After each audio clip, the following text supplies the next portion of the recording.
OK. Alors, bonjour tout le monde. Bienvenue. Bienvenue à ce deuxième webinaire organisé par l'APSAM. Je me présente, Denise Soucy, directrice générale de l'organisation. Alors, c'est le deuxième. Notre premier événement était en mai 2020 et depuis, les connaissances sur le virus et les recommandations concernant les mesures de contrôle en milieu de travail ont évolué. Durant cette période, l'APSAM, on s'est assuré de mettre à jour constamment nos pages web dédiées à la transmission et à la prévention de la COVID. Et on va continuer de le faire. Comme notre site web est devenu très riche en informations, en début de webinaire, Amélie Trudel, conseillère en prévention à l'APSAM, prendra quelques minutes pour vous présenter la structure de ces pages en vue de faciliter votre recherche d'informations.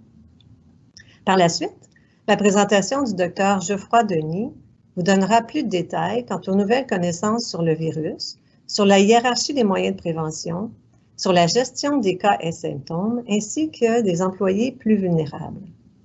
La présentation sera d'ordre général et ne portera pas sur les particularités de différents métiers et tâches. Par contre, son contenu est spécifique au secteur municipal.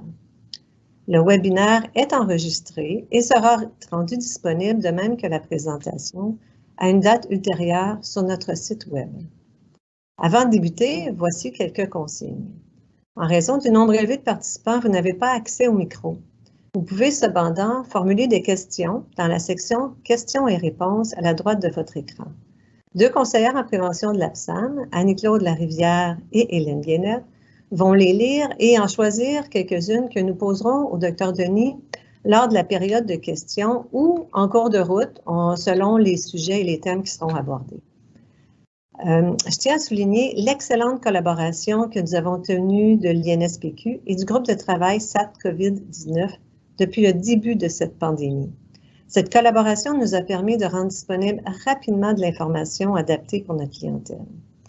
Plus particulièrement, je veux remercier notre fidèle collaborateur, Dr Geoffroy Denis, qui s'est libéré à nouveau pour cet événement. Dr Denis est chef médical du programme de santé au travail à la Direction régionale de santé publique du CIUS du Centre-Sud de l'île de Montréal et membre du groupe Conseil provincial en santé au travail sur la COVID-19. Alors voilà, je cède maintenant la parole à Amélie Trudel, qui sera suivie du Dr Denis. Je vous souhaite à tous un très bon webinaire. Merci.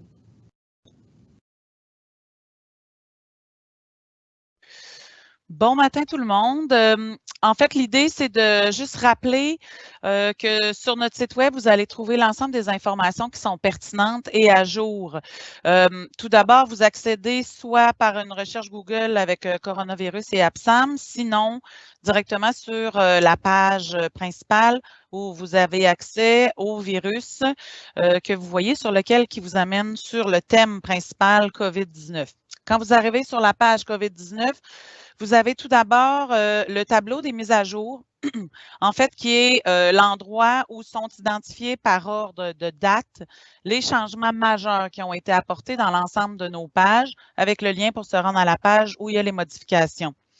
Notez que l'ensemble des pages sont mises à jour de façon générale, mais seulement les modifications majeures sont identifiées au niveau du tableau des mises à jour. Pour accéder, en fait, à la table des matières principales, vous avez la table des matières sous le tableau des mises à jour. Donc, la table des matières complète, vous la trouvez sous le tableau des mises à jour sur la page principale. Sinon, à votre gauche, dans le menu déroulant, vous avez l'ensemble des pages spécifiques au COVID-19, à la COVID-19 qui sont présentes là. Vous avez différents aspects là, que vous retrouvez, notamment des pages spécifiques, soit pour les clientèles ou pour des thématiques comme, entre autres, véhicules, col bleu, société de transport, etc., qui se retrouvent dans cette section.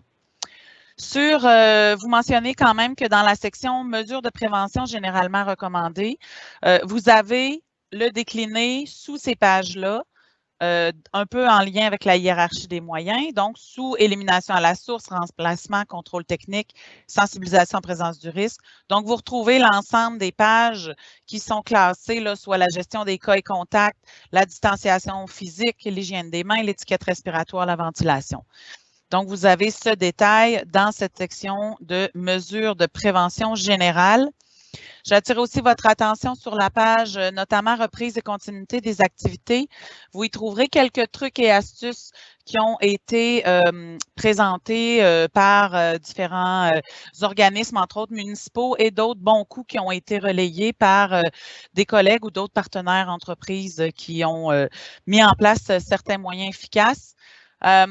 Petite note aussi sur la page santé psychologique. N'oubliez pas que vous avez différentes capsules qui se retrouvent là, différents éléments qui sont tout à fait pertinents, notamment les capsules très bien faites de la STM que vous retrouvez sous les pages. Donc, dans santé psychologique, vous allez pouvoir retrouver autant des indications pour vos équipes de travail, pour les gestionnaires, que personnellement, de façon individuelle, quelques trucs et astuces pour bien prendre soin de soi et des autres en cette période encore un peu bouleversante. Donc, notre site web est toujours à jour. Vous pouvez y accéder dès que vous en ressentez le besoin. Sinon, vous pouvez communiquer avec nous. On pourra vous guider sur l'endroit où trouver les informations. Voilà, merci. Je passe la parole sans plus tarder à Geoffroy Denis qui va pouvoir regarder avec vous les différents éléments et thèmes de ce webinaire. Merci.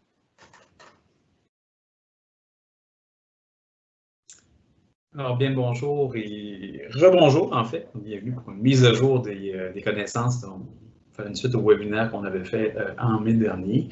Avant de commencer avec l'évolution des connaissances, peut-être juste prendre un petit 2 minutes pour rappeler un peu la structure, être sûr que tout le monde comprend bien le rôle des personnes, parce qu'à écouter parfois certaines personnes dans les médias, on a l'impression au Québec qu'on vit sous une dictature de la santé publique actuellement. J'aimerais quand même corriger certaines perceptions et vous rassurer ou vous inquiéter, c'est selon votre opinion. C'est quand même très loin d'être le cas.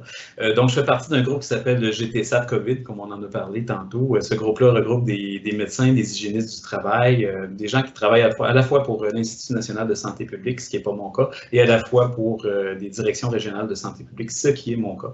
Donc, on est plusieurs à travers la province, et ce qu'on fait, dans le fond, c'est d'émettre des recommandations qui sont amenées à la Direction générale de la santé publique. Ça, c'est la boîte à Horacio Arruda que vous connaissez bien, qui passe à la télé, ainsi que Richard Massé, qui est son adjoint.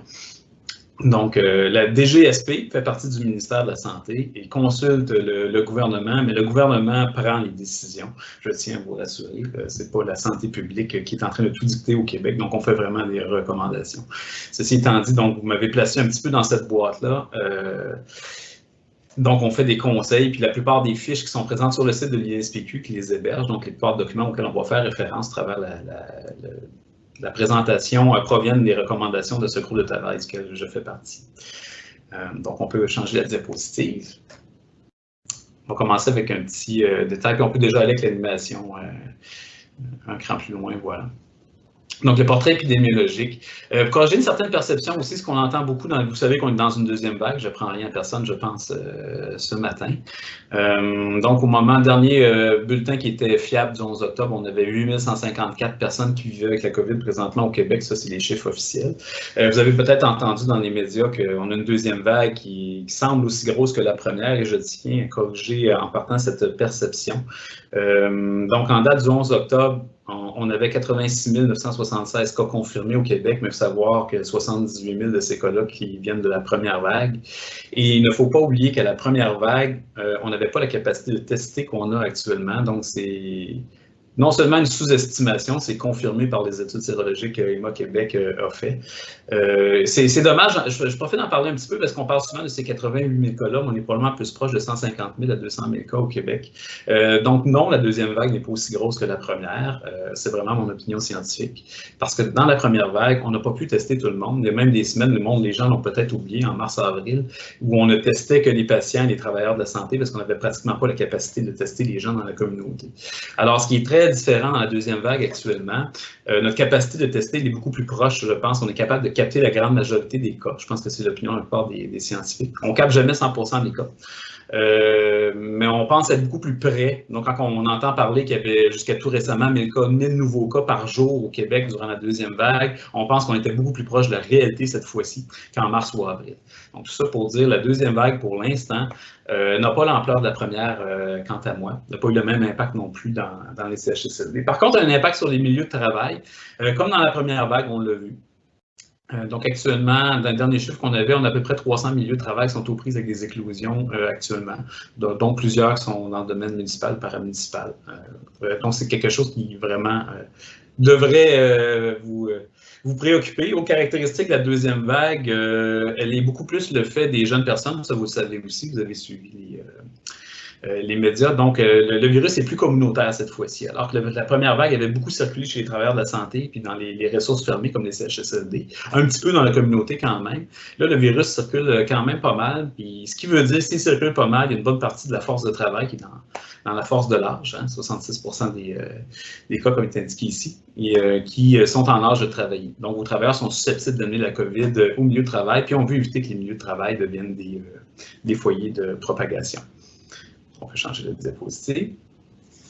Donc, mode de transmission. On va passer un petit peu de temps là-dessus parce que c'est assez intéressant. Il y a quand même pas mal de publications qui sont sorties, beaucoup d'opinions scientifiques qui ont été émises là-dessus.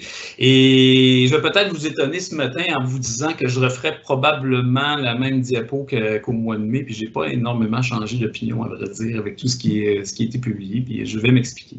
Donc, on sait vraiment que la COVID-19 se propage de façon prédominante par contact rapproché, puis donc, par transmission respiratoire, ça veut dire que les gens, vous émettez des gouttelettes ou des aérosols quand vous parlez. Les gens qui sont à proximité peuvent les respirer et s'infecter par le fait même. Donc, ça, c'est pas nouveau. On savait déjà à l'époque que c'était ça le mode prédominant. Ça n'a pas changé. Par contre, il y a eu tout un débat sur la transmission par aérosol. Donc, vous êtes certainement conscient en regardant les médias. Donc, excusez-moi, j'étais distrait un petit peu en regardant la fenêtre du côté. On précise que les informations sont à jour à la date du 14 octobre. Ça, c'était pour la diapo précédente. Merci. Donc, la transmission aérienne à distance. Écoutez, à l'époque, quand je vous ai présenté en mai, je vous avais dit que de façon de voir les choses très campées comme étant le virus se transmet seulement par des grosses gouttelettes qu'on émise qui s'écrasent par terre quand vous parlez à moins de 2 mètres versus le virus flotte dans les airs et peut se répandre dans l'air d'un bâtiment un peu partout puis infecter du monde à très grande distance. C'était une vision dichotomique qui n'a pas eu lieu d'être. La réalité, elle est plus subtile que ça, elle est probablement entre les deux. Vous savez quoi, je n'ai pas vraiment changé d'opinion quand on regarde les informations, ça a plutôt confirmé l'état de fait que c'est pas une réalité qui est à trancher au couteau comme ça. Je vous avais parlé à l'époque, quand vous parlez, vous toussez, vous chantez, vous éternuez, vous émettez des gouttelettes de différentes grosseurs. Peu importe comment on les appelle, on va les appeler des postillons pour ne pas s'enfarger dans les détails, mais vous émettez des postillons de différentes grosseurs. Il y en a beaucoup qui vont s'écraser à terre assez rapidement, les plus gros, qui sont susceptibles de contenir le plus de virus, mais il y en a des plus petits, qui vont rester dans les airs plus longtemps, ce qu'on appelle des aérosols, puis qui peuvent, oui, voyager à plus que 2 mètres. Je vous avais dit également que le 2 mètres en question n'est pas une distance qui est magique. Hein? C'est pas j'ai 100% du risque quand je suis à 1,90 m et subitement, quand je tombe à 2,10 m de quelqu'un, mon risque tombe à 0%. Donc, vous vous doutez bien que c'est pas, ça peut pas être tranché au couteau comme ça et vous avez raison. En fait, plus quelqu'un est proche, plus les chances de transmission sont élevées. Ça s'est vraiment confirmé avec les données. La raison étant que quand vous émettez vos postillons, vous formez un nuage autour de vous qui est vraiment plus concentré et qui va se diluer au fur et à mesure que vous vous éloignez de votre personne. Donc, il faut savoir que quand on parle de transmission de virus, il ne faut pas juste respirer un virus pour être infecté, il faut en respirer plusieurs. Donc, c'est ce qu'on appelle une dose infectieuse. Puis non seulement il faut en respirer plusieurs, mais il faut que ces virus-là soient bien vivants et capables de produire l'infection, ce qui n'est pas toujours le cas. Un virus, quand il se retrouve à l'extérieur de votre corps, il est dans un environnement hostile. C'est un virus enveloppé, le virus de la COVID-19, donc on sait que c'est des virus qui sont un petit peu plus fragiles. Ces virus-là sont sensibles aux rayons ultraviolets, sont sensibles à l'assèchement. Donc, votre virus ne va pas survivre indéfiniment, loin de là, quand il va être dans ces gouttelettes. Donc, et les petites gouttelettes vont s'assécher extrêmement rapidement dans l'air, ce qui fait que ce n'est pas un véhicule qui est extrêmement propice à la propagation du germe. Je vous avais expliqué à l'époque que, dépendamment de quel microbe on parle, ils n'ont pas la même capacité à survivre dans ces gouttelettes-là et être capable de propager une infection. On avait parlé de la rougeole, par exemple, qui est probablement le virus le plus contagieux qu'on connaisse, qui, lui, a la caractéristique de bien survivre dans des petits aérosols à distance. Puis je vous avais dit à l'époque que la COVID-19, on peut déjà affirmer, en mai, on pouvait déjà affirmer qu'il n'est pas aussi contagieux que la rougeole, parce qu'on n'aurait pas du tout l'allure épidémiologique qu'on avait, et ça, c'est vraiment confirmé. Donc, on ne peut pas parler d'un virus qui a le même potentiel de transmission aérienne que de la rougeole, par exemple. Une fois qu'on a dit ça, ça ne veut pas nécessairement dire que le virus ne survit que dans les grosses gouttelettes qui vont s'écraser par terre à moins de 2 mètres non plus. La réalité est à quelque part entre les deux. Puis, COVID-19 ressemble un petit peu à influenza à cet aspect-là. C'est à peu près dans le même range, ou les virus qui provoquent du rhume. Donc, c'est un virus qui ne va pas infecter nécessairement les gens à grande distance. C'est pour ça qu'on... Ce qu'on remarque aussi quand on regarde les données vraiment d'enquête, puis là, on commence à avoir vraiment beaucoup de cas, évidemment, après plusieurs millions de personnes infectées dans le monde, on comprend que ce virus-là se transmet vraiment mieux quand on est à proximité. D'où le 2 mètres qu'on a institué. Oui, merci pour le changement de diapositive. C'est le nombre de contacts que vous avez, la proximité et la durée.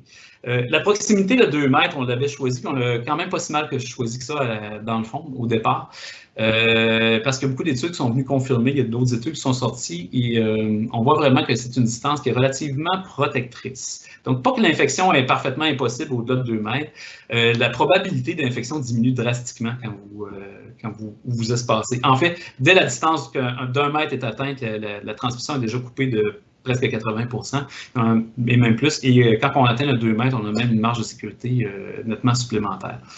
Ce qu'on a dit aussi à l'époque, on va en parler plus tard quand on va parler de ventilation, le milieu intérieur est plus propice à la transmission que le milieu extérieur, ça s'est vraiment confirmé dans les études qui ont suivi. Quand on dit plus propice, c'est 18 fois plus propice selon les études qu'on a consultées là, dans le milieu intérieur par rapport au milieu extérieur.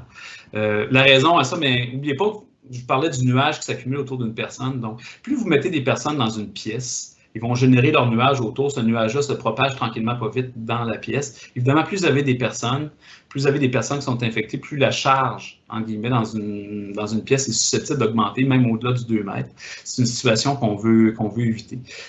Ça a peu de chances de se produire à l'extérieur, bien sûr, puisque vous avez un pouvoir de dilution absolument immense. Donc, quand vous êtes à l'extérieur, le principal facteur de danger, c'est plus la proximité très, très rapprochée, où on peut quand même infecter quelqu'un, c'est pas impossible. Donc, il ne faut pas penser que parce qu'on est à l'extérieur, on n'a plus besoin de se préoccuper de la proximité, c'est pas vrai. Par contre, l'effet de concentration va être nettement moins présent.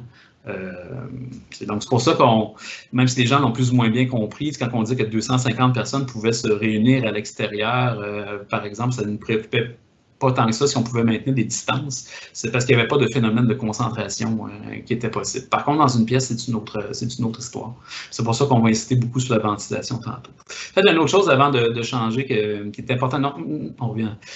Une chose qui est importante de mentionner, la transmission dépend du nombre de contacts. Ça, c'est vraiment très, très important à comprendre. Ce virus-là se propage évidemment par proximité. Plus vous rencontrez des gens différents, vous avez des relations proches, plus il y a une chance qu'une transmission se produise. Alors, c'est pour ça qu'on insiste beaucoup sur la distanciation et on sait que c'est extrêmement dommageable pour les gens parce qu'on est une espèce très sociale, les êtres humains, on aime ça avoir des contacts sociaux.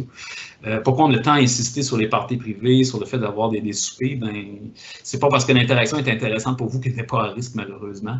Donc, plus les gens ont des relations, plus le virus a des chances de se faufiler et d'aller infecter les gens. Et on sait, contrairement à ce qu'on peut penser, les gens pensent que l'été, on a plus de contacts, mais c'est le contraire. Quand on regarde les études, le nombre de contacts sociaux significatifs, puis on va définir un contact social significatif comme étant passer 15 minutes à moins de 2 mètres avec quelqu'un. En moyenne, les gens, l'été, ont à peu près 7 à 8 contacts significatifs par jour. Ça monte à 13 à 14 contacts au moment où on reprend les classes à la rentrée. Donc, on n'est pas exactement surpris qu'il y ait une deuxième vague à ce moment-ci. Les gens rentrent dans les milieux plus intérieurs, puis en plus, ils ont plus de contacts sociaux. Donc, la table était mise pour qu'on ait une deuxième vague. Et dans un certain sens, un peu prévisible. Donc, si on veut casser la transmission de ce virus-là, dans le fond, le message n'a pas vraiment changé. Il faut limiter le nombre de contacts sociaux significatifs qu'on a, le plus important, de loin. Limiter la proximité. 2 mètres est encore un excellent chiffre. Et la durée, on va y revenir un petit peu plus loin. Le 15 minutes, c'est peut-être, de tous les paramètres que je vous ai présentés, celui qui repose sur la science la plus molle.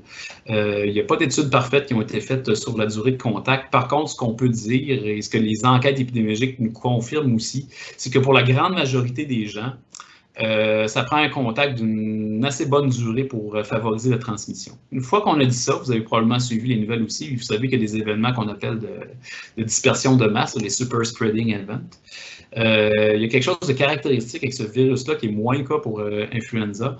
La plupart des gens ne sont pas si contagieux que ça. Donc, on parle de 60 à 70% des gens pour lesquels, si vous allez l'attraper, vous allez vraiment avoir besoin d'entretenir un contact prolongé et assez rapproché avec la personne. Mais, il y a un 10 à 20% des gens et on ne comprend pas encore nécessairement à 100% pourquoi. Ces gens-là sont nettement plus contagieux, soit que la charge virale est plus élevée ou tout simplement que le moment où se produit la transmission est comme favorable, sont au pic de leur contagiosité. Ils vont chanter, ils vont crier, puis ils vont être dans un endroit fermé avec beaucoup de personnes. Et là, il va vraiment y avoir un événement de dispersion de masse. Le virus semble se propager très facilement durant ces événements-là. Et ce qui est important à retenir pour vous, c'est que c'est malheureusement pas écrit dans le front de quelqu'un « je suis un super spreader » ou « je suis quelqu'un qui ne va pas vous causer de troubles ». Et vous devez prendre des mesures en place pour considérer que vous pourrez toujours avoir un super spreader et il peut être asymptomatique ou avoir très peu de symptômes qui se présentent dans un milieu de travail. Vous voulez éviter qu'un événement de dispersion de masse se produise. Donc, il n'y a pas de façon miracle de les éviter, ces événements-là, sinon que d'éviter un setup qui favorise la transmission du virus. Donc, malgré le fait que la plupart des gens ne sont peut-être pas si transmetteurs que ça ne vous aide pas énormément à prévoir vos mesures parce que vous devez planifier en conséquence du 20% qui, eux, sont de bons transmetteurs. On peut changer la diapositive. COVID versus grippe. Je vous mets le tableau symptomatique, mais en fait, il y a un message extrêmement important que j'aimerais mettre de l'avant ici, parce que j'ai vu un tableau aussi passer dans les médias à un moment donné où on vous présentait les symptômes. Est-ce que c'est un peu plus de la COVID, ça ressemble plus à un rhume ou à de la grippe? Il n'y a pas, et je répète, il n'y a pas de symptômes extrêmement descriptifs qui vont vous assurer à 100% que ce que vous avez, c'est de la COVID ou c'est de la grippe. Vous avez des symptômes respiratoires, allez vous faire tester et vos employés. Ça, je veux être excessivement clair là-dessus. Il y a des gens, mais ça, c'est très clair quand on regarde nos données d'enquête, il n'y a pas de cas hyper typiques de COVID, puis on est sûr que c'est pas de la COVID. J'ai vu des cas de COVID où les gens m'ont dit, mon Dieu, mais c'est encore moins pire que le rhume que j'ai eu l'année dernière, et c'était de la COVID. D'autres personnes qui vont vous dire, c'est la pire maladie que j'ai jamais eue à vie. Vous ne pouvez pas vous fier au tableau symptomatologique pour dire « Bon, je pense que c'est juste un petit rhume que vous avez ». Ne prenez jamais cette chance. Jamais. Donc, pour ça, je commence le tableau, dans le fond, tout, fièvre, fatigue, douleur musculaire, mal de tête. Là, je suis désolé, mais ce sont des symptômes très typiques de la grippe et très typiques de la COVID. Il n'y a aucun moyen. C'est pas un va apparaître avant l'autre. Non, ce n'est pas des choses qui sont fiables. Les symptômes digestifs, on a tendance à l'oublier et dire « Ah, mais ça, c'est de la COVID. Hein, » Vraiment, les gens qui ont de la diarrhée, des vomissements. Non, vous seriez surpris. H1N1 en 2009, il y a le tiers des patients qui se présentaient avec des symptômes digestifs aussi, puis c'était de la grippe. Donc, plus ou moins fiable. Ça semble être plus fréquent, ceci dit, chez les gens qui ont de la COVID, pas un mécanisme fiable.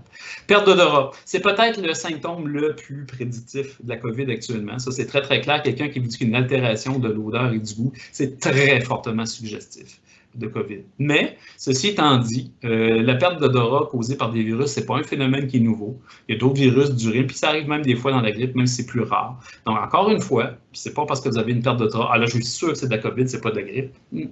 Pas nécessairement. Mais c'est beaucoup plus suggestif de COVID, effectivement. Même chose pour l'essoufflement.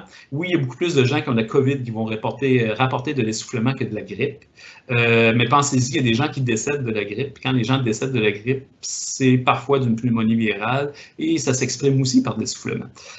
Donc, le bottom line, c'est oui, il y a des symptômes qui sont plus suggestifs de COVID-19, mais ce ne sont pas des signes assez fiables pour vous fier au tableau symptomatologique. D'ailleurs, le questionnaire qu'on fait passer, puis on va y revenir dessus, ne fait pas cette distinction-là, ne vous suggère pas de commencer à jouer au docteur et de dire « je pense que c'est un rhume ou de la grippe ». Bon, message passé. Transmission. Le R moyen, le R, c'est le nombre de personnes moyennes que vous allez infecter quand vous êtes contagieux. On sait qu'il est nettement plus élevé chez la COVID. Donc, c'est une maladie qui est plus contagieuse que la grippe en moyenne.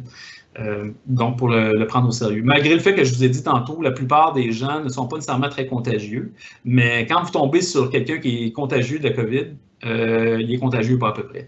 Donc, c'est Ce qu'on observe par rapport à la grippe, qui est assez particulier, la grippe, c'est assez constant. En fait, vous allez infecter 1 à 2 personnes en moyenne, puis c'est assez vrai. Il n'y a comme pas de super spreader de personnes qui ont la grippe. C'est beaucoup plus constant. Alors que la COVID, ce qu'on va observer, c'est qu'il y a bien des gens qui vont la transmettre à 0 ou à 1 personne, mais il y a d'autres gens qui vont en transmettre à 20 personnes.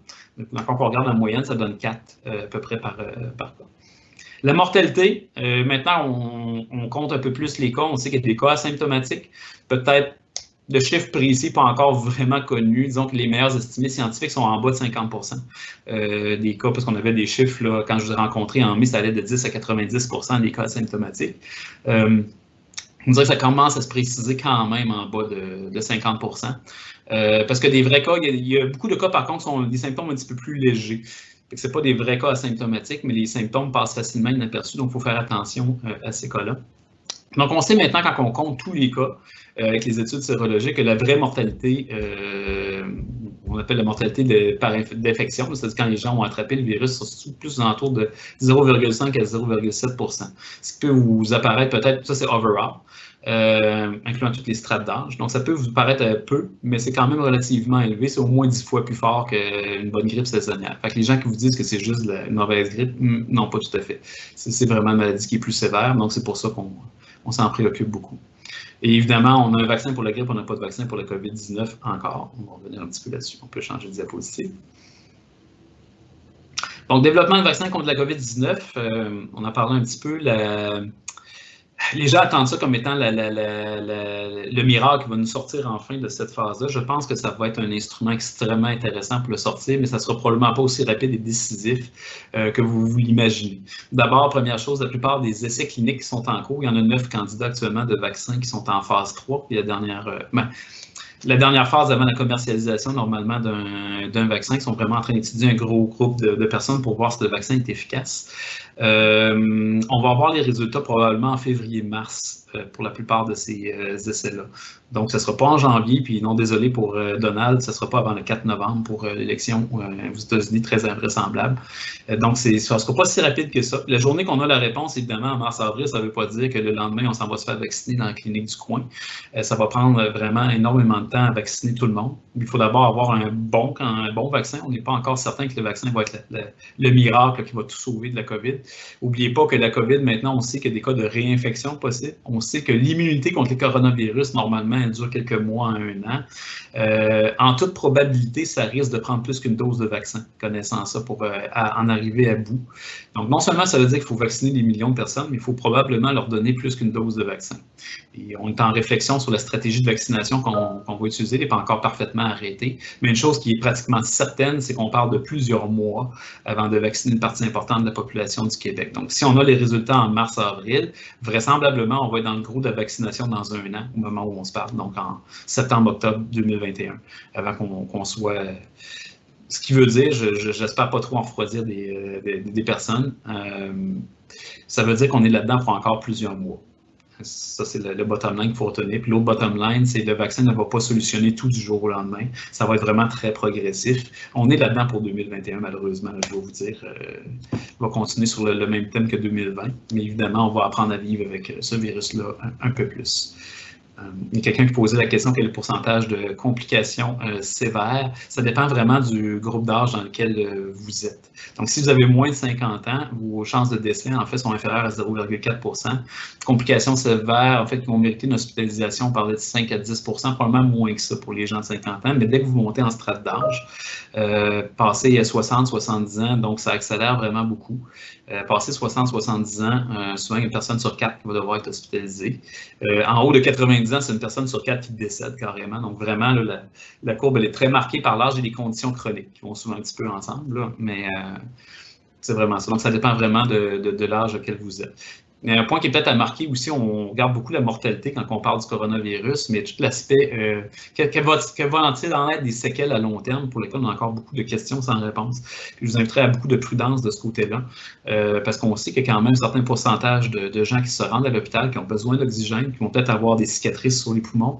On sait que c'est une maladie qui est systémique aussi, qui peut endommager les vaisseaux sanguins, qui peut endommager le cœur, qui peut endommager aussi le système neurologique. Donc, on a encore beaucoup d'incertitudes et inconnu qui pourrait venir nous jouer des petits tours. Donc, c'est pas juste une question de mortalité. Hein. Il y a peut-être toutes les séquelles avec lesquelles les gens vont devoir vivre, qui est quand même un pourcentage assez significatif. Au caractère asymptomatique ou symptomatique, est-ce que les gens sont plus contagieux quand ils sont symptomatiques ou pas? Pas complètement réglé comme débat, parce que vous savez, l'affaire, c'est qu'on sait maintenant que les gens deviennent contagieux avant d'avoir des symptômes, jusqu'à 48 heures avant d'avoir des symptômes. Puis on sait que les gens dans cette phase pré-symptomatique-là, c'est probablement là où ils ont un pic de contagiosité. Là, et avec l'apparition des symptômes, puis peut-être les 2-3 jours après. Donc, il y a comme une espèce de période 48 heures avant et 48 heures après, où on a un max de contagiosité. Puis le problème, c'est particulièrement pour les gens qui ne savent pas encore qu'ils sont malades et qui vont développer des symptômes, ce sont les meilleurs propagateurs du virus. Ce qu'on pense, c'est que les gens qui vont demeurer asymptomatiques tout au long peuvent transmettre, ça a été décrit, mais sont probablement de moins bons transmetteurs que les gens qui vont éventuellement développer des symptômes. Le grand problème que vous avez dans les milieux de travail, c'est que c'est parfaitement impossible de distinguer qui va qui. Donc, quelqu'un qui est asymptomatique n'a pas encore des symptômes, pas moyen de savoir si cette personne-là va être vraiment très contagieuse ou pas. Donc, ça, c'est un message qui est très important, lequel vous devez renforcer les mesures de prévention. Pourquoi elles sont importantes au-delà du questionnaire de symptômes? C'est que vos asymptomatiques, vous ne savez pas à quel point ils vont être contagieux. Vous devez toujours avoir pour acquis qu'une interaction sociale peut être significative et entraîner une propagation de virus. Programme de vaccination contre la grippe, je reviens un petit peu dessus. Donc, pourquoi on veut vacciner les gens contre la grippe alors qu'on parle de COVID? Il faut savoir que les gens qui attrapent la grippe, bon an, mal an, occupent une partie de nos lits d'hôpitaux. Donc, la première raison pour laquelle on veut vacciner les gens contre la grippe, c'est pour éviter l'engorgement. On a besoin de toutes nos ressources hospitalières disponibles au cas où qu'on affronte une vague de COVID importante. Donc, on ne veut absolument pas que les urgences et les lits d'hôpitaux soient occupés par des gens qui ont de la grippe. Donc, c'est la première raison, la plus importante. Il y a d'autres raisons, ceci dit. Qui va vous intéresser particulièrement dans les milieux de travail, c'est qu'on ne veut pas que le virus de la grippe se propage parce que ça va venir jeter du bruit. En fait, ça va inquiéter tout le monde. Évidemment, je vous l'ai dit tantôt, c'est très difficile de distinguer une grippe d'une COVID. Donc, on va prendre pour acquis que c'est une COVID que vous avez. On va devoir mettre des gens en isolement en attendant les résultats de test. Ça risque de foutre le bordel si jamais le virus devait circuler dans les écoles, dans les milieux de travail. Donc, ça, c'est l'autre raison pour laquelle on veut vacciner. On veut casser cette transmission-là. Puis, en fait, peut-être dernière raison, il y a des cas durant la première vague qui ont été documentés de co-infection avec la grippe et le COVID. Donc, c'est possible d'attraper les deux infections en même temps. Évidemment, ça augure moins bien, en général, pour le pronostic dans ce temps-là. Donc, on veut protéger les gens. Mais par contre, comme je dis que la première raison pour laquelle on veut vacciner, c'était de protéger le système de soins. La stratégie de vaccination va être beaucoup axée sur la vaccination des gens qui sont fragiles. Ce qui veut dire que pour vous, ce n'est pas encore parfaitement clair s'il va y avoir assez de doses pour qu'on puisse avoir des programmes de vaccination d'employés, par exemple, en quantité suffisante, parce que puisque l'objectif est de ne pas engorger les hôpitaux, c'est clair qu'on va vouloir vacciner d'abord et avant tout les gens qui ont des maladies chroniques, les gens qui ont un certain âge. Ça, c'est vraiment le pilier de la vaccination contre la grippe cette année. Donc, il devrait y avoir plus d'informations disponibles sous peu, parce que je sais qu'on a un nombre de doses plus élevé qu'on a normalement pour le vaccin contre la grippe. On va vouloir procéder quand même à cette vaccination-là. Dernier petit mot finalement sur l'application Alerte COVID. Vous savez, c'était quelque chose d'assez récent, puis qui a été suggéré. Donc, cette application-là, c'est pas une solution miracle qui va venir tout régler. Vous savez qu'on a pris un petit peu de retard dans les enquêtes. Ce qui est très difficile dans les enquêtes de cas actuellement, c'est que nos cas ont énormément de contacts. Donc, les enquêtes sont beaucoup compliquées qu'elles l'étaient au printemps dernier, où alors on était tous encabanés. Puis la plupart des gens qui l'attrapaient, de toute façon, c'était des gens qui étaient en CHSLD ou des travailleurs de la santé. L'enquête est assez rapide dans ce temps-là. Présentement, ce qu'on attrape, c'est plutôt des jeunes qui ont fait la tournée des Grands-Ducs, par exemple. Ça, je peux vous jurer, ça peut avoir jusqu'à 80 contacts significatifs pour une seule personne. Imaginez le travail que ça représente. Donc, dans ce contexte-là, les équipes de santé publique n'y arrivent pas. Et une suggestion a été faite de regarder les applications comme Alerte COVID qui peuvent suggérer aux gens de se mettre en isolement. Le petit enjeu qu'on a dans les milieux de travail, cela dit, c'est que votre application Alerte COVID, quand elle est installée sur les téléphones de vos employés, ne fait pas la différence entre un contact rapproché, protégé ou non. Dans la plupart de vos milieux de travail, si vous avez des contacts rapprochés obligatoires pour faire le travail, vous le savez, vous allez porter des protections. L'application, elle, ne le sait pas et elle va enregistrer l'interaction comme étant significative, bien sûr. Donc, ça nous a été rapporté par plusieurs milieux de travail qui se posaient cette question-là. Qu'est-ce qu'on va faire avec ça? Fait que moi, si l'employé arrive et me montre son téléphone et dit, écoutez, j'ai une alerte COVID, je dois me mettre en en isolement pour 14 jours. Pas moyen de savoir s'il l'a attrapé dans un party le soir ou sur le lieu de travail alors qu'on avait mis les mesures de protection adéquates. Effectivement, il n'y a aucun moyen de savoir ça avec l'application. Donc, impossible.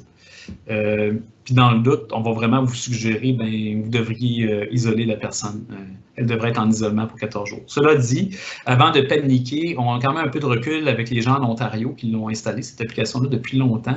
Puis il n'y a quand même pas un nombre flabbergastant, je veux dire, de personnes qui ont été placées en isolement à cause de l'application. Donc, ça ne semble pas être un déluge de cas. Ça peut vous rassurer. La seule chose qu'on a pu dire pour les milieux de travail, là, mais qu'est-ce qu'on fait là, avec les... moi, je fournis des masques de procédure, des lunettes à mes travailleurs qui doivent travailler à moins de 2 mètres. Puis, alerte COVID risque de flaguer les interactions comme étant significatives. Qu'est-ce que je fais? C'est pas une solution parfaite, mais la seule qu'on va vous suggérer pour l'instant, c'est de demander à vos employés de mettre Bluetooth sur leur téléphone à off, ce qui ne compromet pas la capacité de faire des appels, de recevoir des textos en quoi que ce soit pour la part d'un téléphone, mais qui va empêcher l'application de fonctionner.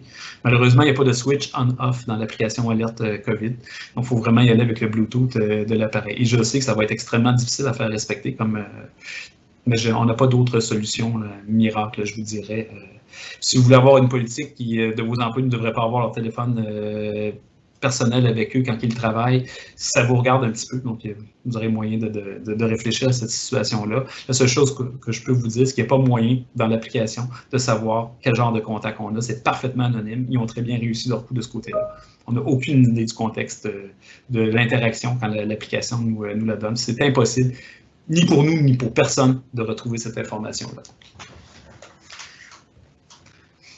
Donc, je passerai Donc, quelqu'un qui pose la question, est-ce qu'on doit isoler immédiatement quelqu'un qui reçoit une alerte de l'application? Moi, je vous dirais, je pense que oui, sinon, à quoi ça sert d'installer cette application-là? Si on veut que le moyen soit efficace de prévention, il faut aller de l'avant avec ça. Comme je vous disais, je vous ai suggéré peut-être une piste de solution, là, si vous pensez que vos employés pourraient avoir des alertes à cause de leur travail, même s'ils sont en situation protégée, il faut la réfléchir un petit peu, donc penser, est-ce qu'on devrait permettre le save là, est-ce qu'on devrait demander à ce que le Bluetooth soit off? C'est la piste de solution que je vais vous offrir.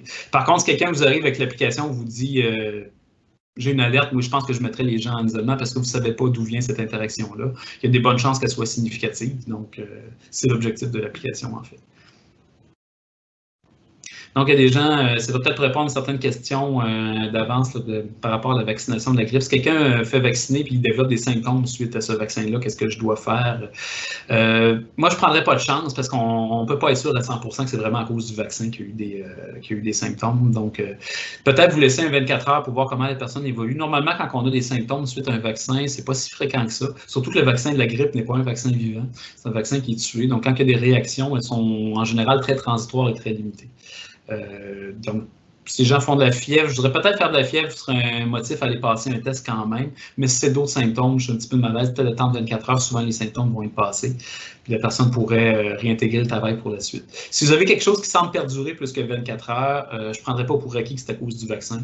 Je recommanderais de faire passer un test à la personne en question. Donc, on va passer à la prochaine partie de la présentation sur les mesures. On fait un petit rappel des mesures qui sont applicables en tout temps. Juste avant de partir là-dessus, oui, il y a de l'eau qui a coulé sur les ponts depuis qu'on s'est parlé en mai, mais je dois vous dire que remarquablement, pas pour qu'on se félicite un petit peu, mais nos mesures ont été ajustées un petit peu, mais n'ont pas changé tant que ça, je dirais. Il y a certaines affaires qui ont été précisées. Donc, moi, mais je pense qu'on était pas mal dans le coup quand on a émis nos fiches en mai. Puis la plupart des choses qu'on propose, c'est encore la même chose qu'on vous a proposé depuis le mois de mars, dans le fond, mars-avril. Donc, on va quand même revoir, puis on va surtout revoir un petit peu les petites précisions qu'on a fait avec le temps, soit à cause des données scientifiques, ou aussi à cause du feedback qu'on recevait du terrain là, de votre part. Donc, on peut continuer. Donc, pour les mesures applicables en tout temps, ça n'a jamais changé depuis le début, le principe de screener les travailleurs symptomatiques. On vous recommande très fortement de continuer à le faire. Le questionnaire a évolué un petit peu, ceci dit. Vous savez, il y a maintenant une version qui est en ligne sur le site du ministère. Il a évolué légèrement, en même temps, un petit peu plus permissif. surtout pour ce qu'on appelait les fameux symptômes du groupe B, donc les symptômes qui sont moins évocateurs de COVID. Maintenant, on vous suggère que dès qu'il y a 2 de ces symptômes-là, peu importe le type, d'aller se faire tester. Puis, entre autres, je vous dirais, il y a une remarque intéressante dans la littérature. On sait que 80% des cas de COVID maintenant commencent avec un mélange de mal de tête puis de fatigue. Et c'est un peu fatigant de voir que dans notre première version du questionnaire, si on avait ces 2 symptômes-là seulement, on n'avait pas de recommandation nécessairement d'aller se faire tester, ce qui est le cas maintenant. Donc, on s'est adapté un petit peu avec les nouvelles réalités. Et on voulait être très sensible aussi, un peu plus sensible avec le questionnaire, avec la rentrée dans les écoles, pour protéger les écoles. Donc, on a proposé une version du questionnaire maintenant, peu importe les symptômes que vous avez, dès que vous en avez 2, les symptômes moins spécifiques, on vous recommande d'aller vous faire tester. C'est le petit changement qu'il y a eu dans le questionnaire. Qui est toujours en ligne. C'est vraiment une partie extrêmement importante à continuer. On n'a pas changé d'idée non plus sur la prise de température. On ne la recommande pas nécessairement. Et ça, les données scientifiques continuent de nous conforter là-dedans. Je dirais qu'il y a seulement 40% des gens qui développent une fièvre franche avec la COVID. Donc, ce n'est pas du tout un symptôme qui est discriminatif. Et encore, souvent, la maladie ne commence pas par de la fièvre. Puis, je vous l'ai dit tantôt, le maximum de contagiosité est au début de la maladie, précisément quand les gens n'ont peut-être pas nécessairement encore de la fièvre. Donc, si vous voulez être sûr, ne basez pas votre screening sur la fièvre. Ce n'est pas nécessairement un déconseil non plus de mesurer la température, mais les gens ont des fois beaucoup investi cette mesure-là. Puis nous, c'est pas quelque chose qu'on recommande particulièrement. Le questionnaire, à nos yeux, est nettement plus important que la prise de température. Donc, à travers le questionnaire positif ne doit pas se présenter au travail. La meilleure place pour passer le questionnaire ou se le rappeler, c'est à la maison avant de partir, bien sûr. On ne veut pas que les gens se présentent sur le milieu de travail. Donc, vos employés soient conscients des symptômes qu'ils doivent surveiller, qu'ils doivent vous aviser dès le départ avant même de quitter le milieu de travail. C'est sûr que c'est la meilleure façon de travailler avec ça. Et évidemment, on recommande toujours, si quelqu'un développe des symptômes en cours de corps de travail, de toujours avoir un setup prêt pour accueillir ces personnes-là. Une directive claire, on doit mettre le travailleur à part, l'isoler, puis appeler la ligne Info COVID pour avoir des instructions sur qu'est-ce qu'on doit faire avec le travailleur. On peut continuer. Exclusion des cas et contacts. Ça va peut-être prendre un petit temps là-dessus parce qu'on a une petite différence qu'on vous suggère pour les milieux de travail par rapport à la gestion en général des cas. Bien entendu, si un cas est confirmé, vous savez, on laisse à la maison et on cherche les contacts étroits, ça, c'est pas nouveau. Ça n'a pas changé. La seule chose maintenant, c'est que vous savez probablement qu'on a rétréci la période. Quand un cas est confirmé, on sait maintenant que la période de contagiosité, c'est beaucoup au début de la maladie. Puis on sait que vers la fin de la maladie, même si les gens ont encore des symptômes, ils ne sont plus vraiment contagieux. C'est pour ça que ça nous a amené à réduire la période d'isolement des cas de 14 à 10 jours maintenant. Vous n'avez pas vraiment besoin d'un papier médical pour vous certifier que quelqu'un peut revenir au travail. Donc, quand vous avez un cas confirmé, il a fait ces 10 jours à partir du début des symptômes. Vous avez un papier qui atteste, parce que maintenant les centres de dépistage remettent tous un papier attestant la date du test. Vous êtes en mesure de pouvoir réintégrer ces travailleurs-là quand ils ont fait la forme plus régulière de la maladie, s'ils n'ont pas été hospitalisés. Donc, cas confirmé, évidemment, on retire du travail ainsi que tous les contacts étroits. On se met à la chasse aux contacts étroits, entre guillemets, et on met ces gens-là en isolement, c'est extrêmement important. C'est comme ça qu'on casse la chaîne de transmission. Je vous implore, s'il vous plaît, de ne pas attendre le téléphone de la santé publique avant de procéder. C'est peut-être lourd à gérer pour certains d'entre vous, mais on ne sera jamais capable de battre de vitesse. Souvent, les employés vont vous aviser, puis ils n'auront même pas eu d'appel encore de la santé publique nécessairement, mais le centre de dépistage va avoir confirmé le résultat positif. Dès que vous savez que quelqu'un est positif, vous devez prendre des mesures en place. Et ces mesures en place-là, c'est de retirer les contacts étroits. Donc, les gens peuvent avoir des symptômes, évidemment. Les gens qui ont des symptômes, on les appelle des cas suspects. Donc, vous avez peut-être vu dans notre jargonnage qu'on utilise à l'interne que parfois on parle de personnes sous investigation. En fait, une personne sous investigation, c'est un cas suspect, c'est-à-dire quelqu'un qui a des symptômes qui est allé passer son test, tout simplement, et qui est en attente du résultat. Donc, vous savez, malheureusement, il y a des délais dans certaines régions. On aimerait ça donner tous les résultats de tests en 24 à 48 heures, mais ça malheureusement atteint jusqu'à une semaine dans certains cas, ce qui est un petit peu déplorable. Mais je sais qu'on travaille activement là-dessus pour réduire ce délai-là. Ce que nous, on vous conseille dans les milieux de travail, parce que la grande question qui vient, pendant cette période-là où j'ai un travailleur qui est un cas suspect, qui a eu son test, mais je n'ai pas encore le résultat, qu'est-ce que je fais avec les contacts étroits? Et c'est là qu'on a... Nous, ce qu'on a suggéré les équipes de santé au travail, ben, ce n'est pas une mesure obligatoire. Mais elle devient obligatoire quand le cas est vraiment confirmé. Mais ceci dit, on l'a vu, ça peut prendre du temps avant qu'un cas devienne confirmé. Puis le temps, c'est quelque chose d'extrêmement important si on veut couper la chaîne de transmission. Ce que nous, on vous recommande, et même si c'est facultatif, c'est de retirer les contacts étroits en attendant le résultat de ce cas suspect-là.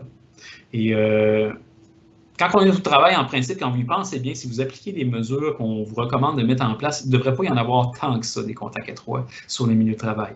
En fait, je devrais même vous dire, si vous suivez vraiment à la lettre nos recommandations, il n'est pas supposé d'avoir de contacts étroits sur les milieux de travail. Donc, la question devrait moins se poser. Là où elle va se poser, par contre, c'est souvent ce que les gens nous ont rapporté. Non, ce n'est pas dans la situation de travail. Moi, c'est plus les contacts à domicile. C'est la conjointe d'un travailleur ou encore l'enfant d'un travailleur qui a des symptômes. Qu'est-ce que je fais avec mon travailleur? Est-ce que je devrais l'admettre? Donc, évidemment, si on veut être logique, si on vous recommande de retirer des contacts étroits de cas suspects, qu'ils soient au domicile ou qu'ils soient au travail, on devrait avoir la même lignée de conduite. Ça, pour nous, c'est assez logique. Donc, vous devriez probablement, je vous encourage à avoir cette politique-là aussi. Il est évidemment plus difficile à gérer avec les cas domiciliaires. C'est d'autant plus important, je pense, de le faire que présentement, on est en situation de deuxième vague, donc on est en zone rouge presque partout au Québec. Je vous dirais, c'est peut-être un peu moins critique quand on était dans le vert ou dans le jaune, bien sûr, cet été. Quand on a commencé à émettre ces directives-là, c'était plus tranquille, c'était l'été. Souvent, moi, dans mon équipe à Montréal, je disais aux gens, c'est vraiment extrêmement facultatif. Pour moi, il n'y a aucun problème à attendre le résultat du test. Ça arrivait d'ailleurs très rapidement l'été, puis il y avait très peu de chances de contagion. Présentement, en octobre, on est peut-être, on espère, on va atteindre un plateau bientôt, ou dans une deuxième vague. Je vous dirais, là, par contre, je serais un petit peu plus incisif là-dessus. Je pense que vous devriez vraiment le faire. Parce que la chance qu'un cas suspect soit un vrai cas de COVID est évidemment beaucoup plus élevée maintenant qu'au début de l'été. Petite question qui est plus délicate, qui n'est pas tranchée actuellement au niveau provincial, c'est qu'en est-il des contacts avec les enfants? Moi, dans ma région, on m'a beaucoup sollicité là-dessus. J'ai un enfant qui a des symptômes de rhume. On est allé passer un test. Est-ce que je devrais me présenter au travail ou pas? Donc, malheureusement, on n'a pas de position provinciale encore à cet effet-là. Puis ce que je vais vous parler, c'est juste la position de Montréal. Je veux que ce soit très clair. Nous, à Montréal, ce qu'on a recommandé, c'est que les enfants en bas de 10 ans, on ne recommande pas le retrait d'un contact tant qu'on n'a pas de résultat de test. La raison étant, premièrement, que les enfants en bas de 10 ans sont moins contagieux, puis deuxièmement, il y a beaucoup plus de chances que ce soit autre chose que de la COVID. Ça change à partir de 10 ans. On sait qu'à partir de 10 ans, les enfants ont un profil de contagion qui est presque similaire à celui des adultes, donc ils deviennent plus contagieux. Puis il y a plus de chances aussi qu'à cet âge-là, ça soit de la COVID que moins. Mais ce que je vous dis là n'est pas une règle provinciale. Donc, je ne veux pas commencer à aller. Je l'ai amené le point, ceci dit. Donc, rester à l'affût, c'est une chose qui est en train de se discuter actuellement là, dans les rencontres provinciales. J'en dirai pas plus là-dessus. Pour l'isolement des préventifs là, des travailleurs. Vous avez le petit tableau ici qui résume un petit peu, vous allez avoir la présentation, là, qui résume un peu ce qu'on vous suggère de faire. Donc, vous pouvez continuer. Nettoyage et désinfection de surface et des objets. Donc, je n'ai pas parlé tantôt de la transmission par les surfaces quand on faisait la mise à jour des connaissances. Donc, on sait que le virus, là, il y a des études qui sortent à droite et à gauche. Il y en a qui vous disent que le virus, il survit 72 heures, d'autres 28 jours. Un petit peu difficile de se retrouver un petit peu là-dedans. Bon, et ce qui est assez clair, c'est que le virus peut survivre quand même une période de temps assez forte sur les surfaces, mais ça ne veut pas dire qu'il est nécessairement très contagieux. À vrai dire, maintenant, on a bien avancé dans la pandémie, puis on a beaucoup de difficultés à démontrer que c'est une voie de transmission qui peut être efficace. En fait, on ne pense pas que c'est une voie de transmission très efficace. Assez vite dans la pandémie, on s'est dit probablement pas une voie majeure, puis on est toujours de cet avis-là. Donc, on a comme relaxé un petit peu nos recommandations pour la désinfection. Relaxé aussi parce qu'on a remarqué que les gens s'investissaient énormément là-dedans, mettaient énormément d'emphase sur la désinfection. C'était très lourd à porter par les organisations, puis ils étaient en train de négliger le reste qui est beaucoup plus important. Si vous voulez vraiment mettre l'accent sur quelque chose pour prévenir la transmission, intéressez-vous beaucoup plus aux interactions rapprochées des individus. Ça, c'est nettement plus payant que de commencer à nettoyer toutes vos surfaces de travail de A à Z. Donc, ça ne veut pas nécessairement dire qu'il ne faut pas avoir une vigie rehaussée là-dessus. Donc, on recommande toujours un nettoyage et désinfection, mais on a vraiment commencé à relaxer. Ce que vous avez là présentement, c'est ce qui va être dans nos futures fiches qui ne sont pas encore sorties. Donc, nos fiches n'ont pas été mises à jour sur cet aspect-là récemment, mais elles vont l'être bientôt. Donc, on va diminuer un petit peu, on va lever la pédale un petit peu là, sur ce qui est du nettoyage et la désinfection. En particulier, la désinfection qui devait toujours suivre le nettoyage. Là.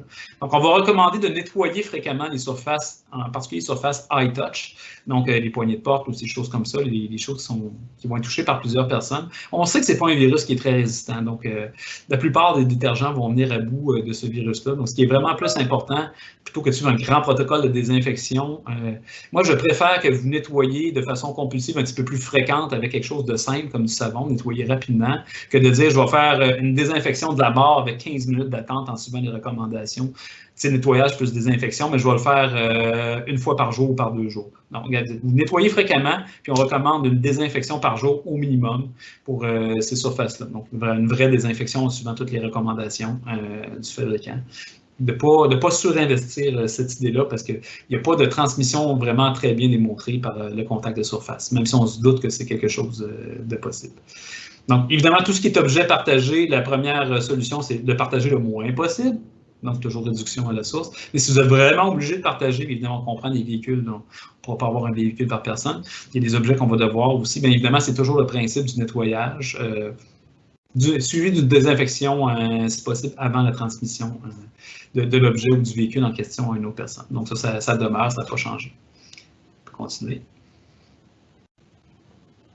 Ça va en poser la question aussi, est-il nécessaire de désinfecter un bureau à préoccupation de personnes positives à la COVID-19? Moi, je dirais que ça serait recommandé, vous, de désinfecter. Je pense qu'on ne change pas vraiment notre opinion là-dessus. Là. Nettoyage, désinfection. Encore une fois, sans trop surinvestir cette action-là. Ventilation. Quelque chose d'important et intéressant ici, la ventilation, comme je vous parlais un petit peu des aérosols tantôt, le débat continue à ce sujet-là, mais on se doute qu'il y a quand même une certaine propagation qui est possible dans certaines circonstances, avec une densité de personnes dans un lieu fermé qui est mal ventilé. On veut prévenir ça au maximum. Je dois spécifier, très important, il n'y a aucune transmission à distance qui a été démontrée de la COVID-19 d'une pièce à l'autre à travers le système de ventilation. Donc, au contraire, le système de ventilation, l'idée, c'est de faire rouler à la planche pour être capable d'évacuer l'air dans une pièce donnée. Ce qu'on veut éviter, c'est que l'air stagne dans une pièce. Donc, ça a été clairement établi que ça peut être un facteur de propagation du virus. Donc, vous voulez éviter le plus possible des densités élevées de personnes sans ventilation dans un bâtiment. Donc, augmenter le plus possible l'air frais. C'est sûr qu'il y a certains systèmes, pour beaucoup de systèmes, c'est impossible d'avoir un apport d'air frais à 100%. L'hiver s'en vient en plus. L'idée, c'est pas nécessairement d'aller là, mais c'est d'aller le plus possible que vous pouvez vous permettre de diminuer un petit peu la recirculation pour favoriser une ventilation dans l'ensemble du bâtiment. Ça, c'est très bien. Souvent aussi, la nuit, on coupait la ventilation dans les bâtiments. C'est quand même une pratique qu'on avait à plusieurs endroits là, dans les municipalités. On recommanderait de la maintenir quand même à bas régime quand il n'y a personne, plutôt que de l'arrêter complètement pour la nuit. Et si possible, d'utiliser des filtres. Puis là, je dis Murph Trice, mais il faut faire très attention avec le calibre des filtres. Consultez toujours vos spécialistes en ventilation avant de faire ce genre de changement-là. Ce n'est pas tous les systèmes de ventilation qui sont capables de pousser l'air à travers des filtres plus serrés. Puis je vous dirais, c'est bien plus important d'avoir une bonne ventilation qu'avoir un filtre hyper performant, un peu comme dans les hôpitaux. Surtout si votre système de ventilation n'est pas capable de prendre. En fait, ça peut même être contre-productif. Si votre système n'est pas prévu pour avoir un filtre d'un calibre supérieur, de grâce, ne le faites pas. Vraiment, plutôt vous devriez aller avec le calibre que vous avez actuellement, mais maximiser le nombre de changements d'air. Donc, mais vraiment, le bottom line, c'est consulter votre spécialiste de ventilation avant de procéder à des changements. C'est vrai pour les bâtiments, si on change de slide aussi, c'est vrai pour les véhicules. Ça va être un peu la même logique. Donc, on ne les ferme pas, les systèmes de ventilation. Méfiez-vous, il y a de plus en plus, les véhicules viennent avec un système de contrôle automatique de la température à l'intérieur. Très pratique, on n'a pas besoin de se soucier du chauffage. Le petit problème, c'est que la plupart de ces systèmes-là sont basés sur la recirculation d'air à l'intérieur du véhicule pour justement épargner la climatisation ou le chauffage. Faites attention à ça. Donc, s'il faut désactiver le mode automatique de vos systèmes dans les véhicules pour être en mode plus manuel qui vous permet d'incorporer un maximum d'air frais. Baisser les fenêtres quand c'est possible de faire parce que les véhicules, c'est vraiment des endroits qui sont très clos. Donc, si on veut vraiment maximiser, même si les gens portent des protections, s'il vous plaît, maximiser cet air-là dans les véhicules. Encore une fois, faites bien attention si vous voulez mettre des filtres. On a vu la discussion avec dans le cas des autobus, je me souviens que ce n'est pas tous les systèmes de ventilation, si vous pensez plus à des gros véhicules là, qui peuvent véhiculer plusieurs personnes. Des fois, on peut mettre des filtres, un peu comme dans les bâtiments. Faites bien attention quand vous mettez ces filtres-là. Encore une fois, ça se peut que le moteur de la ventilation ne soit pas conçu pour pousser l'air à travers des filtres plus serrés. On ne fait pas de modification homemade sans en parler aux spécialistes de la ventilation. On peut changer de... Les mesures de base demeurent toujours les mêmes, donc hygiène des mains extrêmement importante, donc ne pas négliger les gels hydroalcooliques que vous mettez à différents endroits, les lavabos, toujours très important dans les procédures aussi, l'étiquette respiratoire reste là, la formation bien entendu. On peut continuer. Donc, les mesures qui sont maintenant un petit peu applicables, je pense qu'on ne pourra pas insister assez sur l'importance de la hiérarchie des moyens de contrôle. Vous avez le lien, c'est probablement un document à consulter, c'est celui-là, je vous dirais, au-delà de toutes les fiches. Et le document, on vient de le mettre à jour. Et je vous en parle parce que les fiches ne sont pas encore complètement mises à jour. C'est un processus qui prend un petit peu plus de temps. Quand vous voyez qu'il y a une différence entre les fiches et certains documents qui sont plus récents, allez-y avec la date. C'est ça qui va vous donner un peu où on s'en va dans le groupe. Ce document-là, phare, vient d'être mis à jour très récemment. Ça devrait être votre Bible pour vous orienter dans vos mesures, honnêtement. Encore plus que les fiches, quant à moi. C'est vraiment un document qui est très, très, très, très important. Et j'insiste énormément sur le fait de la réduction à la source. Vous le savez, vous êtes en santé et sécurité au travail. C'est un principe qu'on a tendance à oublier. On est toujours en train de mettre le focus sur les foutus masques et la protection oculaire, alors qu'on devrait être, au contraire, complètement fixé sur les principes de distanciation. C'est tellement important, c'est vraiment ça qui est nettement préférable. Vous savez, de maintenir des gens en télétravail, par exemple, de diminuer les contacts sociaux, c'est le seul moyen réputé fiable à 100% de prévenir l'infection. Je ne peux pas vous transmettre l'infection aussi en vous parlant à distance, c'est assez évident. Je peux porter toutes les protections de la mort, il n'y en a aucune qui est efficace à 100% quand on parle d'équipement de protection individuelle. C'est un principe qui est connu depuis la nuit des temps en santé et sécurité au travail qui n'a pas changé avec la pandémie. Donc, même si on met énormément d'énergie sur les masques, sur les contrôles individuels, sur le lavage de mains, s'il vous plaît, pensez donc à la distanciation, à une bonne conception de vos postes de travail et ne faites pas rentrer des personnes qui peuvent faire du travail en télétravail. Ça reste vrai et ça doit continuer à rester vrai.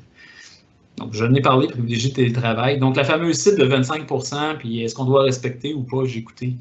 Je sais que vous aimez bien pouvoir négocier avec le virus, mais je répète toujours la même foutue affaire. Le virus, lui, il ne négocie pas, il adore ça quand vous y allez de réflexion comme ça. Plus vous vous en permettez des contacts sociaux, plus vous vous mettez du trouble en avant, plus vous vous exposez aux chances d'avoir une éclosion au milieu de travail, point barre.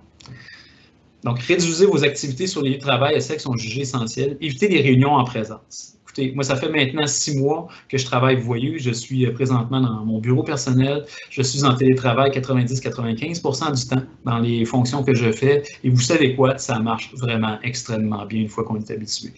Moi, personnellement, j'ai de la misère énormément à comprendre les gens qui me disent qu'ils ne peuvent pas travailler en télétravail, surtout pour certaines tâches administratives. S'il vous plaît, donnez-vous un petit peu de chance. Avec les outils technologiques qu'on a actuellement, j'achète beaucoup moins cet argument-là. Y compris pour les réunions, ça se passe très bien en Teams, en Zoom. On a vraiment des outils qui sont intéressants pour ça. Restreindre le nombre de personnes présentes simultanément dans un milieu de travail en organisant le travail seul. Donc, très important. Et oui, je sais qu'il y a des tâches qu'on ne peut pas faire à distance, mais s'il vous plaît, pour justement sécuriser les gens qui n'ont pas le choix d'être sur les milieux de travail, pouvez-vous vous permettre de garder les gens qui peuvent être à l'extérieur, à l'extérieur.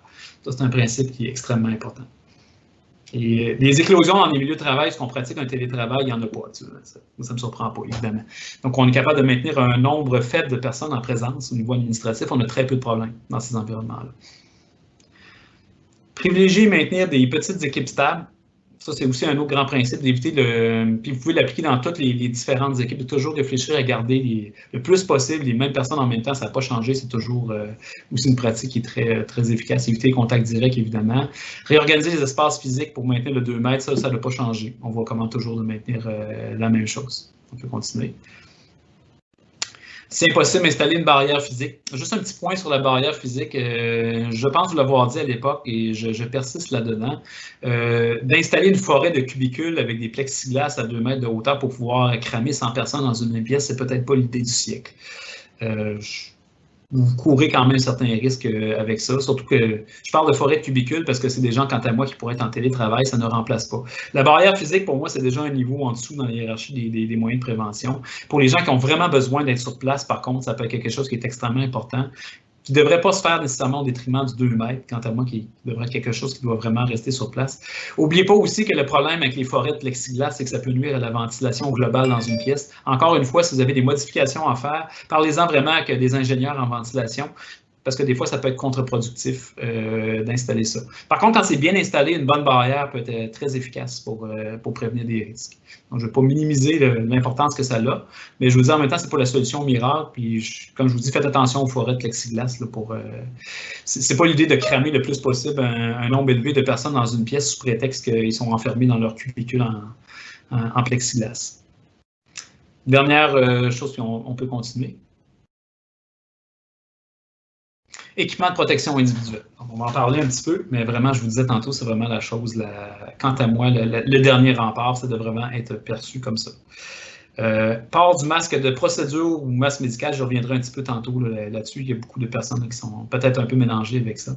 Et d'une protection oculaire pour toute personne qui doit absolument faire des tâches à moins de 2 mètres d'une autre personne. Donc pour ça, c'est très important. C'est vraiment basé sur la transmission du virus, comme je vous dis. Dès que vous vous rapprochez à moins de 2 mètres de quelqu'un, les risques de transmission ne sont pas linéaires, ils augmentent logarithmiquement. Donc vraiment, plus on passe de temps à côté de quelqu'un, plus on est près de quelqu'un, la transmission devient vraiment possible. Et c'est ça qu'on cherche à éviter. Donc le dernier rempart, la protection, on peut avancer un petit peu. On va parler un petit peu du 15 minutes, parce que ça, c'est peut-être le plus gros changement que vous allez voir apparaître dans nos fiches. Je ne sais pas qu'on renie le 15 minutes. On est toujours d'avis au comité scientifique. La durée d'une interaction est importante dans le risque de transmission. Cependant, ce qu'on a constaté dans l'application de nos recommandations, c'est qu'il y a beaucoup de gens qui ont interprété notre 15 minutes comme étant une espèce de forme de permission. Sur lequel, écoutez, tant qu'on n'a pas atteint 15 minutes, il n'y a pas de problème. Il n'y a pas de risque. C'est comme si c'était 0 risque de transmission. J'ai entendu parler d'histoires on time nos affaires, puis 14 minutes 30 secondes, c'est parfait. Pas de problème. Fait que ça a été interprété vraiment comme ça par beaucoup d'équipes. C'est-à-dire, on n'a pas besoin de fournir des EPI aux gens parce qu'ils vont être 15 minutes. Même, on arrange nos tâches pour que les gens passent un peu moins de 15 minutes ensemble. Par personne. Et ça nous a heurté un petit peu quand on a entendu ça. Puis n'oubliez pas ce que je vous ai dit au début. Le 15 minutes d'abord, c'est la partie qui est assise sur la science la plus molle. Deuxième affaire, je vous ai déjà dit, c'est pas une affaire comme j'ai 14 minutes 30 secondes, j'ai 0 risque, puis je passe à 15 minutes 10 secondes, puis subitement, paf! Le risque de transmission me tombe dessus comme une tonne de briques. Évidemment, ça ne marche pas comme ça.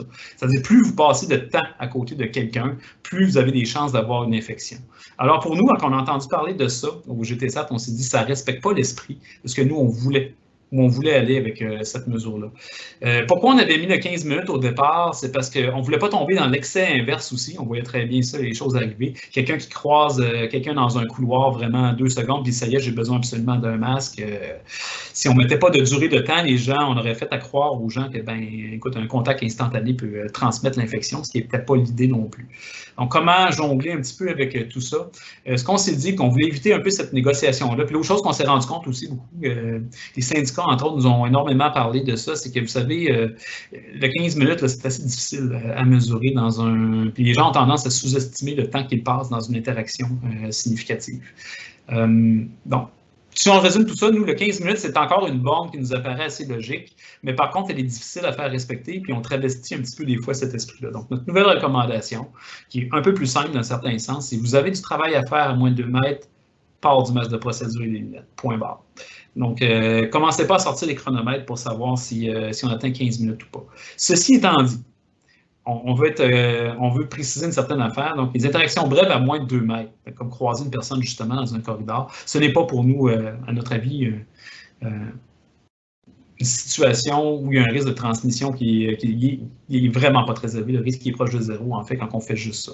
Ceci étant dit, il faut se servir un peu de sa jugeote. Si vous passez votre journée à croiser des collègues, c'est pratiquement constant dans un couloir, peut-être que de porter la protection sera un petit peu indiqué. Plutôt que de commencer à sortir les chronomètres, ce qu'on vous dit, c'est que vous avez à être en présence de gens à moins de 2 mètres, sur une base plus ou moins soutenue, portez donc le masque de procédure. Donc, on simplifie un peu notre message. En absence de barrière physique, on recommande vraiment de porter cette protection-là. On peut changer. Donc, assurer la meilleure protection du travailleur. Okay. Je reviens un petit peu sur les masques de procédure parce qu'on a eu beaucoup de questions là-dessus. Est-ce qu'un masque, c'est quoi l'affaire masque médical, masque chirurgical, masque de procédure? Comment ça se fait que vous avez changé un petit peu de nom comme ça? Puis après ça, est arrivé l'affaire des couvre-visages avec le décret. Bon, on va prendre un petit peu de temps là-dessus. Au départ, on parlait de masque chirurgical, mais on s'est rendu compte que c'était peut-être induire les gens un petit peu en erreur parce qu'un masque chirurgical, ça fait appel à un masque qui est très précis quand même dans le range des masques médicaux. C'est un masque pour lequel il y a certaines exigences précises qui ne sont pas pertinentes pour le COVID, entre autres, de pouvoir résister à une projection de liquide. C'est quand vous faites une chirurgie, si vous perforez une artère et vous recevez un jet de sang au visage, bien, vous voulez un masque qui soit capable de protéger ça. Alors, pour un masque, pour porter vraiment la désignation masque chirurgical, un masque doit résister, par exemple, à une projection de liquide avec une certaine force, ce qui n'est pas vraiment pertinent pour un contexte de COVID. On se dit, c'est un petit peu trop haut parce que c'est des masques qui doivent recevoir une certification de niveau 2 de la STM. Donc, c'est un misnomer. On s'est mis à parler de masque de procédure pour se faire dire par notre équipe linguistique que c'était un anglicisme. On commençait à manquer de termes, on s'est mis à parler de masque médical, puis là, j'ai le sentiment qu'on vous a rendu un petit peu confus. Dans le fond, ce qu'on veut, nous, c'est un masque à un certain niveau de certification. C'est ça qui est le plus important. Pourquoi? Parce que les données scientifiques qu'on a, qui nous suggèrent un degré d'efficacité avec des vraies données de terrain réelles, pas juste des projections par ordinateur, bien, cette littérature-là, elle a été étudiée chez des gens qui portaient des masques qui sont certifiés. C'est quoi la grande certification? Bien, la plus reconnue internationalement, il y a d'autres normes qui sont équivalentes, c'est celle de l'ASTM. Puis on a jugé que le niveau 1 était suffisant pour la COVID. Donc, c'est pour ça qu'on parle de masque médical ou masque certifié ASTM. Donc, je dois vous informer qu'actuellement, il y a des travaux qui ont été entrepris avec le Bureau de normalisation du Québec, des travaux pour lesquels on devrait avoir des résultats avant Noël. Je sais que c'est un petit peu long, mais c'est ainsi. Où on va s'entendre sur une certification québécoise qui va probablement aider beaucoup. Fait qu'à la place de vous dire, cherchez des masques qui sont certifiés à STM niveau 1, moi, mais là, j'ai une certification européenne est équivalente, une certification chinoise. Bon. Vous pouvez contacter vos équipes de santé au travail. Il existe des tableaux dans chacune de vos régions qui pourraient vous informer. Il existe des tableaux d'équivalence de ces normes-là. Nous, ce qu'on vous recommande pour l'instant, quand on parle de masque de procédure ou masque médical, c'est un masque qui respecte les exigences ASTM niveau 1.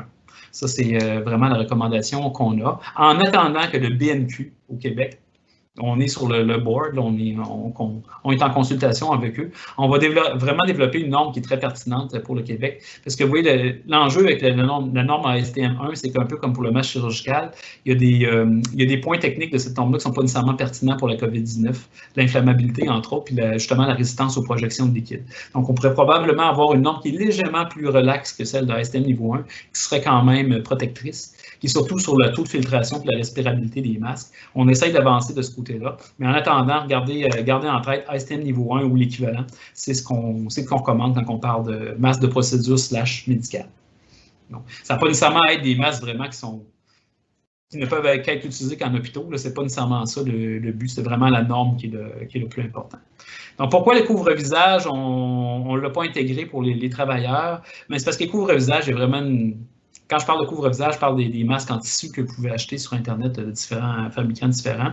On sait que la performance de ces masques-là qui n'ont pas respecté aucune norme au Québec, elle est extrêmement variable d'un couvre-visage à l'autre. C'est pour ça qu'on ne la recommande pas en milieu de travail, parce qu'on veut être sûr d'avoir une bonne protection. Puis n'oubliez pas qu'en vertu de la loi de santé et sécurité au travail, article 51, vous êtes tenu de protéger vos travailleurs. Donc nous, ce qu'on a émis dès le départ, il n'a pas changé d'opinion là-dessus. Le couvre-visage n'est pas démontré comme étant une protection efficace pour un travailleur. Protection collective, c'est une autre chose. Et encore là, la protection, elle est probablement variable, parce qu'on n'est pas capable de savoir avec précision c'est quoi la filtration d'un de ces appareils-là qui n'est pas homologué. Alors, pourquoi on l'a recommandé pour la population en général? Je dirais que c'est assez simple. C'est clair qu'on n'a pas assez de masse de procédures pour couvrir les 8 millions québécois. S'ils devaient en porter plusieurs fois par jour, on aurait probablement des pénuries graves et dans les hôpitaux et pour les travailleurs. Donc, le gouvernement, à l'époque où il a mis son décret pour le couvre-visage, il a décidé de ne pas attendre nécessairement qu'on ait toutes les certitudes scientifiques, ce qui est très raisonnable, parce qu'il y a probablement une efficacité. On ne peut juste pas la quantifier pour le couvre-visage, mais on a quand même choisi d'aller de l'avant et de protéger davantage la population en le demandant, comme vous le savez, dans certaines circonstances, commerce, transport en commun. Par contre, on a tenu notre bout pour ce qui est des travailleurs. On demande vraiment un niveau de protection qui est supérieur au couvre-visage, qui est celui du masque de procédure, pour lequel on a plus d'évidence scientifique d'efficacité. Donc, n'oubliez pas, par contre, le décret, même s'il ne vise pas les travailleurs, celui pour le couvre-visage, sauf sous un aspect, c'est quand vous rentrez dans un édifice, qu'il soit public ou privé, quand vous êtes dans le hall d'entrée ou dans les ascenseurs, le port d'un couvre-visage est requis. On devrait bien comme étant un minimum. Bien sûr, si vous fournissez des masques de procédure à vos travailleurs, tant mieux au départ de la journée. Évidemment, vos travailleurs peuvent porter un masque de procédure quand ils sont dans les halls d'entrée ou les ascenseurs. D'évidence, je vous dirais, c'est peut-être même une pratique que je vous recommande. Si vous avez de toute façon apporté ce niveau de protection-là, c'est de l'offrir dès l'entrée dans les milieux de travail pour vos travailleurs. Comme ça règle le problème avec le masque de procédure. Donc, quelqu'un qui demandait la question, est-ce que les masques de procédure vont entraîner un problème avec les températures sous zéro? On avait beaucoup d'interrogations là-dessus. Ce qu'on s'est fait dire par des gens qui ont travaillé dans des conditions, que ce soit en construction ou ailleurs, des paramédics, où nous ont dit que c'est pas si pire finalement. Donc, on va suivre la situation de près, là, je vous l'assure, pour essayer de voir est-ce que le masque de procédure comme tel va être problématique dehors. Et le plus grand problème, je vous dirais, c'est probablement plus au niveau de la buée et de la protection oculaire, puis je vais y revenir dans les slides suivantes là-dessus, par rapport à la température froide. Mais le port du masque, en tant que tel, apparemment pas si problématique avec les températures en bas de zéro. On peut continuer.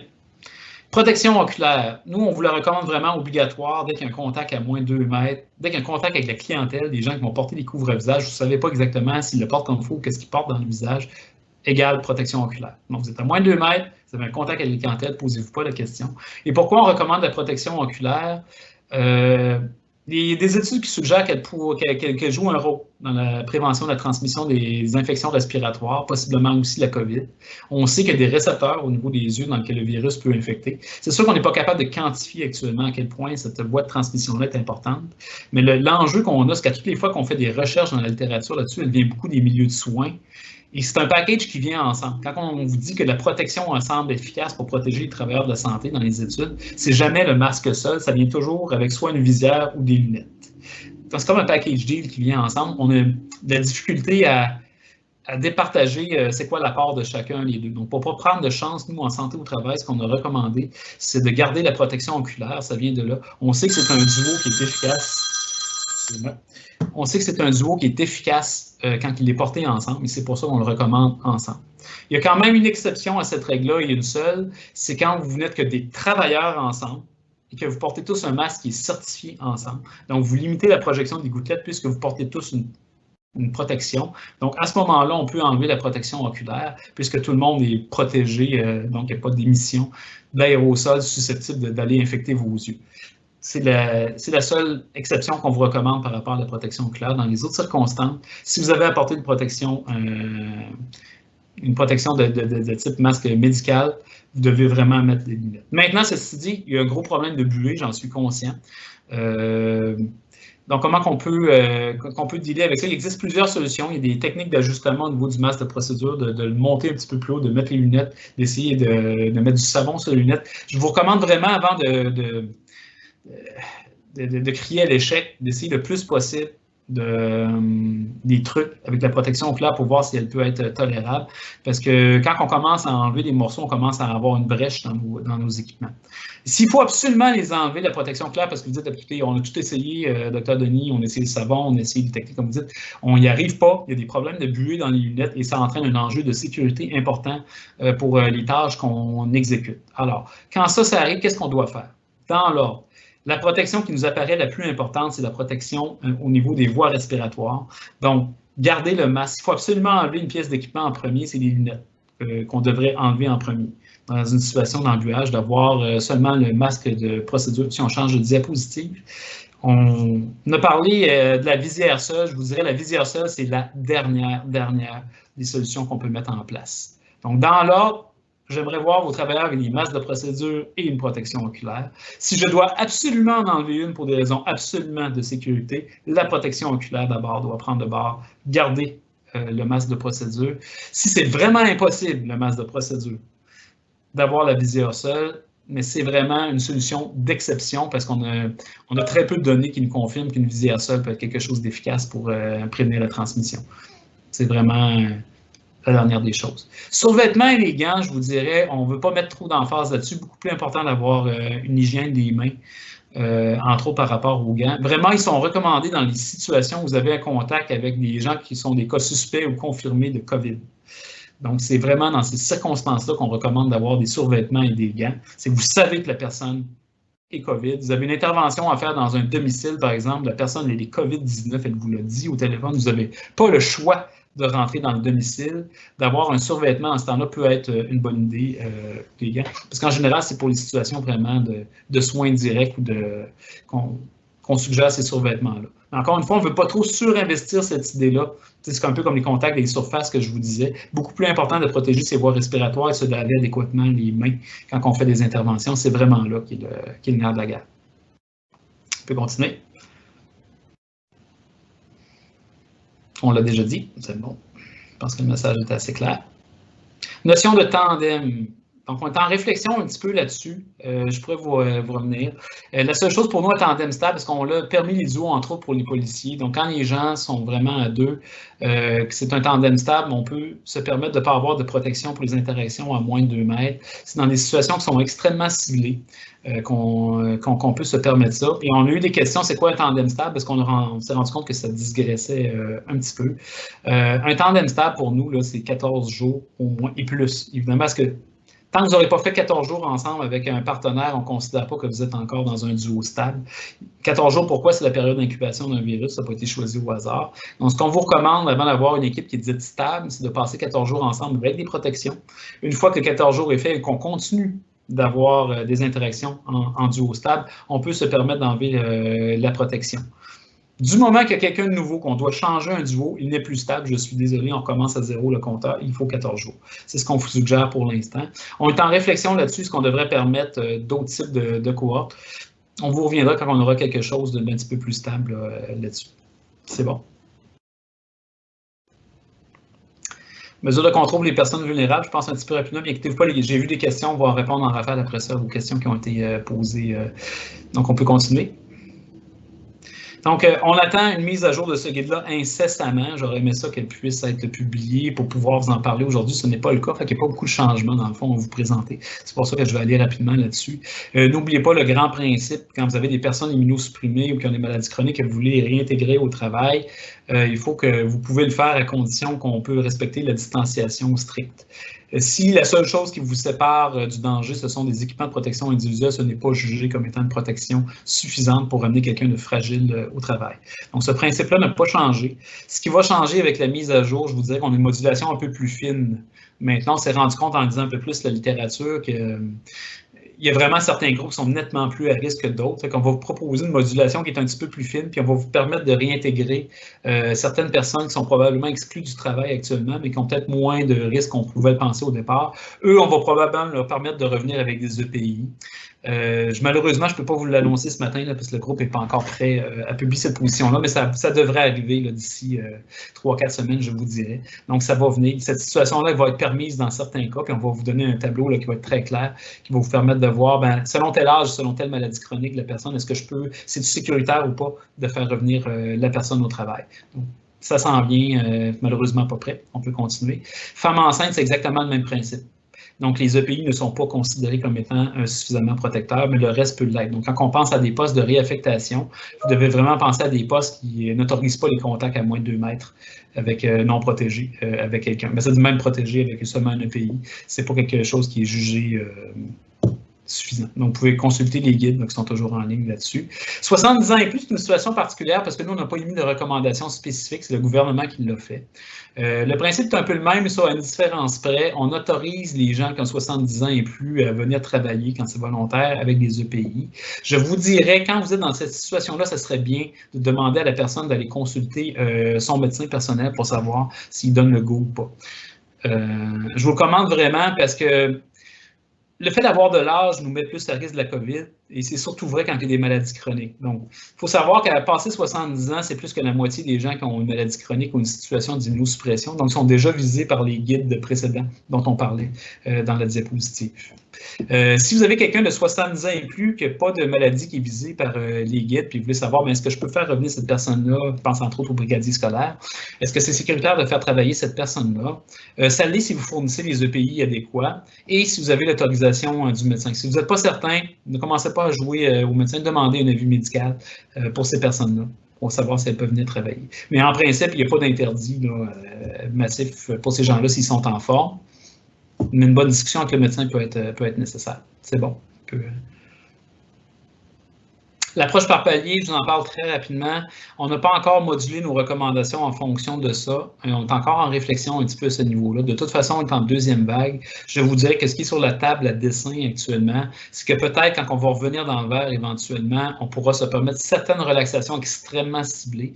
Mais notre mot d'ordre, comme on est en santé sécurité au travail, on a une approche qui est un petit peu plus préventive. Je vous dirais que prenez pour acquis que 95% des mesures qu'on met en place actuellement vont probablement demeurer tant qu'on ne sera pas sorti de cette phase-là. Ce qui change un peu pour les milieux de travail, en fait, quand on passe au rouge, c'est pas tant qu'on rajoute des couches de protection qui ne sont pas là, c'est qu'on ferme certains milieux, comme vous avez pu le voir au niveau du gouvernement. Donc, c'est surtout ça la nuance. Donc, quand on va arriver avec, on va vous proposer quelque chose, de toute façon, là, on est en plein milieu d'une deuxième vague pandémique. Donc, ce n'est pas le temps de commencer à discuter, à rabaisser notre niveau de prévention, de toute évidence.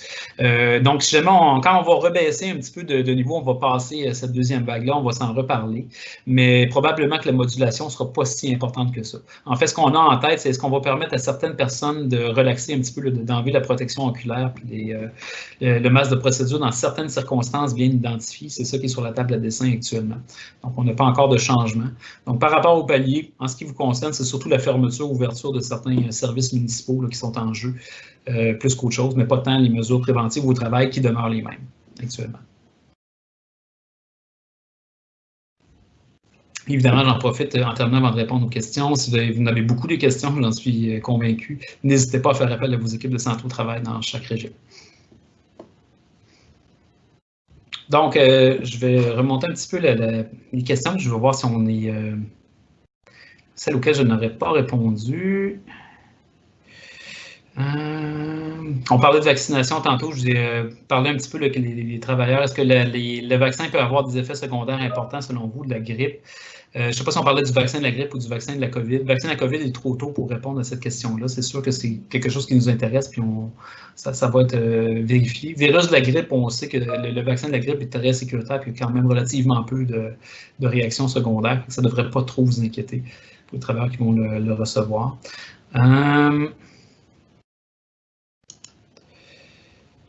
Indiquer s'il faut se référer à la fiche la plus récente en cas de contradiction avec les fiches spécifiques. Je pense que ça, j'ai répondu. La réponse, c'est regarder les dates de publication.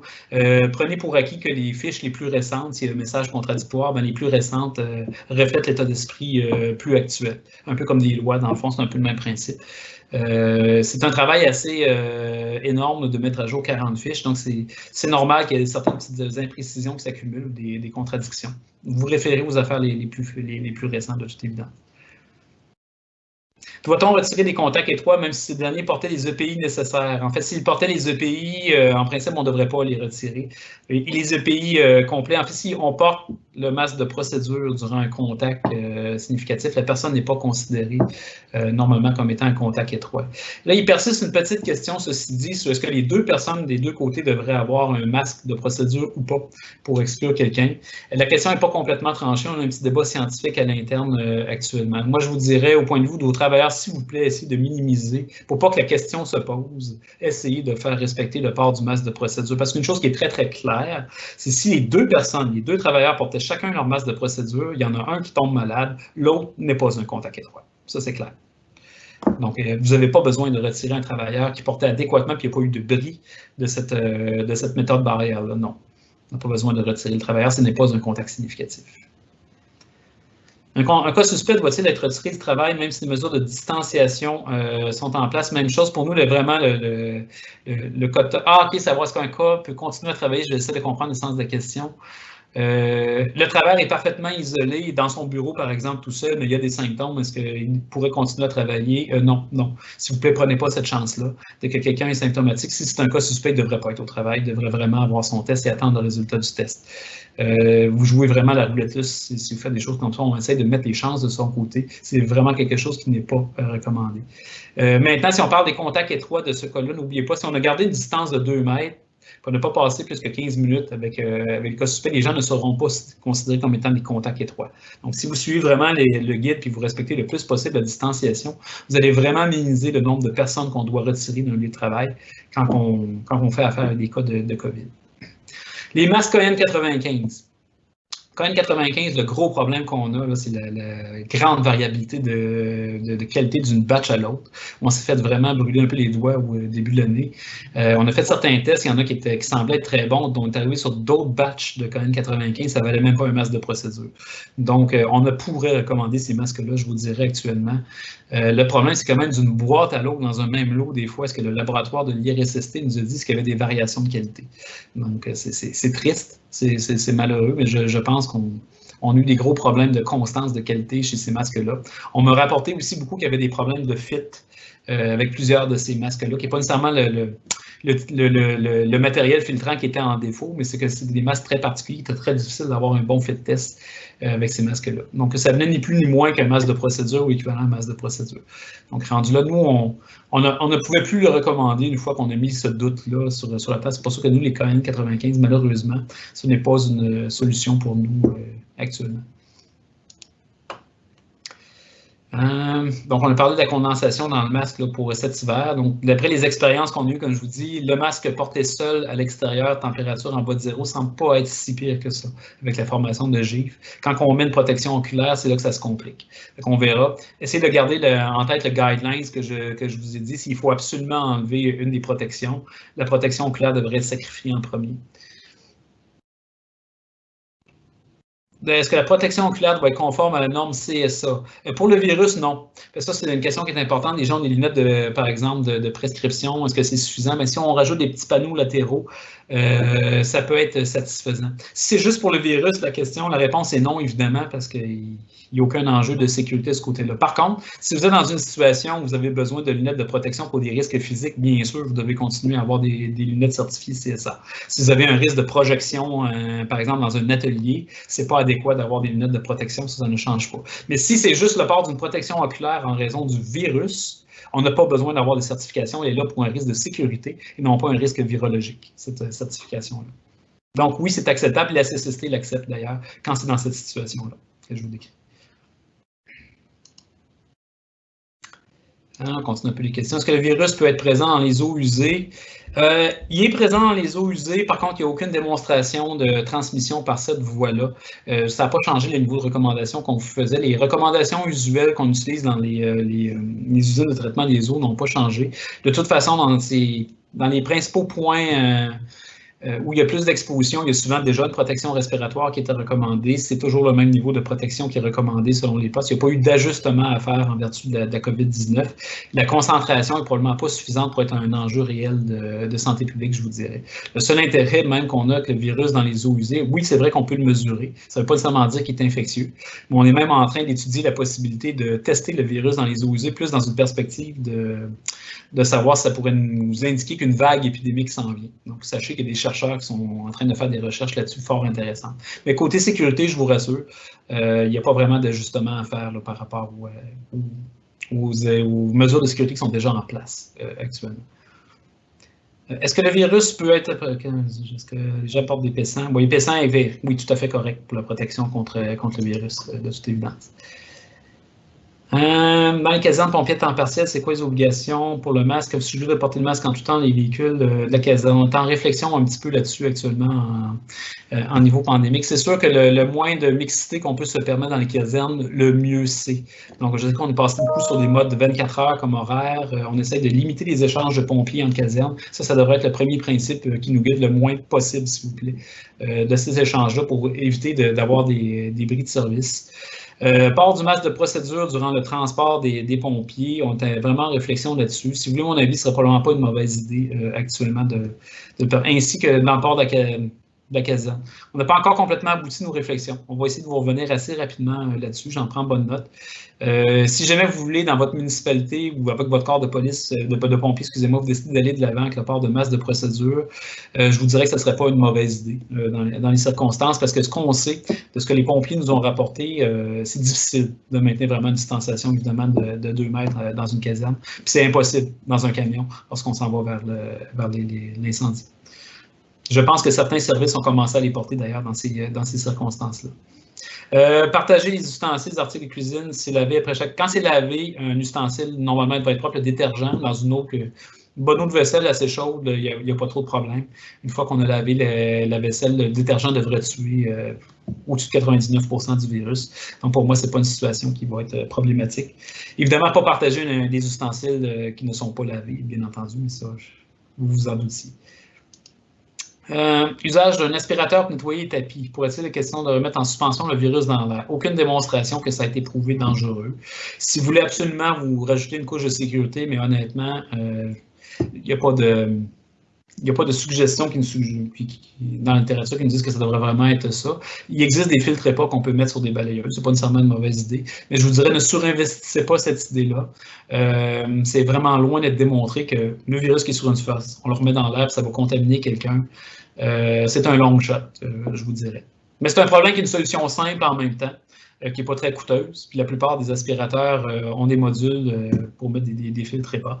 Donc, si vous voulez le faire, vous pouvez vous permettre de le faire. Dr. Denis, je vais me permettre d'interrompre. Alors, il est 10h28. Est-ce qu'il y a des questions qui vous... Attendez un petit peu, je vais regarder un petit peu. Je regarde un peu les questions.